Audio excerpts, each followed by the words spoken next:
She trusted him with her life, her body, and every dollar she earned. What he did next destroyed everything.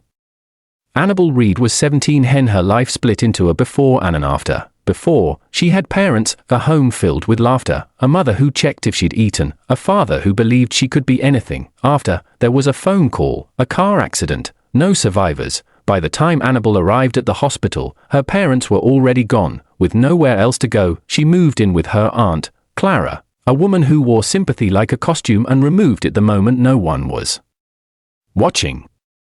Aunt Clara didn't hug Anabel. She didn't ask how she was sleeping or whether she was healing.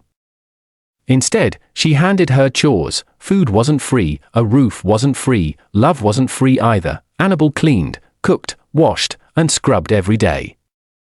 And at night, when the house finally went quiet, she cried herself to sleep, wishing grief had taken her too. A year later, Anabel got admitted into high school. It felt like freedom. School became the only place where no one shouted at her.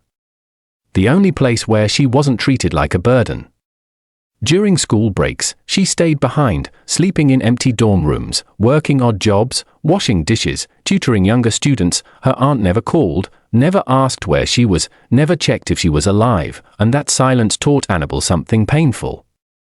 Some people don't abandon you loudly, they abandon you by not caring at all. So Anabel worked harder. For years later, she graduated. That was when she met Daniel Moore. Daniel was charming in a tired way, handsome enough, soft-spoken. He worked as a driver for a wealthy businessman named Victor Hale.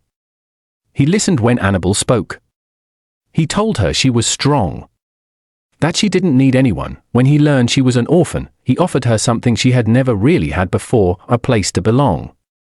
He suggested she move in with him, reminding her that her aunt didn't care whether she existed or not. Anabel agreed. From the start, Daniel was honest, at least, she thought. He told her he was broke, that he couldn't take care of her, that she would need to find work to support herself. Anabel didn't argue. For the first time in her life, there was no shouting, no insults, no fear. She felt peace, but peace didn't pay bills. Jobs were hard to find. Bills piled up. Food ran low. One evening, Daniel mentioned there was another option.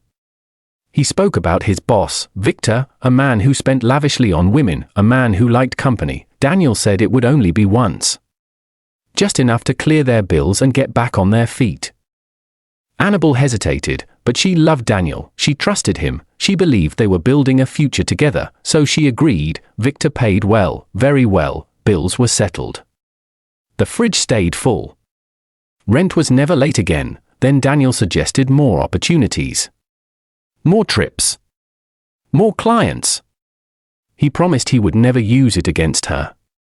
He said it was all for their future. Anabel sent almost everything she earned to Daniel. He talked about buying property, cars, a home with both their names on it. Eventually, Daniel quit his job, saying there was no need for him to work anymore. They were doing great. They moved into a beautiful house. Anabel believed it was theirs. She trusted him completely. Years passed. Anabel traveled. She worked. She connected other girls. She built an income she never imagined possible. But one day, she realized she was tired. She said she wanted a normal life. She wanted children. She wanted peace. Daniel smiled and asked for 2 more years.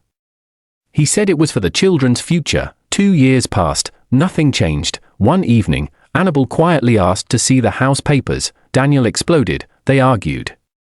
He packed a few things and left. She thought it was temporary, just another fight. Then day 1 passed, then day 2, then day 3, no calls, no replies. Worried, Anabel logged into Facebook, only to realize she had been blocked. Confused, she used another account, and that was when she saw it. Daniel's wedding photos, a lavish ceremony, a smiling bride, posted that same week. Anabel nearly fainted. Days later, when Daniel returned to the house to pack more of his things, she confronted him. She showed him the photos, shaking. He didn't deny it. He simply said he could never marry her. Anabel gestured around the house, insisting it was their home. Daniel laughed. He told her the house was in his name, that his wife was moving in, that she needed to pack her things. Everything Anabel had worked for, gone. there were no receipts. No evidence. No proof. She had trusted him with everything, with nowhere else to go. Anabel returned to Aunt Clara's house, the same cold walls, the same silence, but this time Anabel was different. She had lost everything, but she had learned, and sometimes, the most painful lessons don't break you, they prepare you. She lost her parents to fate, her childhood to cruelty, and her future to betrayal. But the story of Anabel Reed doesn't end here, because when a woman survives this much pain, she doesn't stay broken, she becomes dangerous.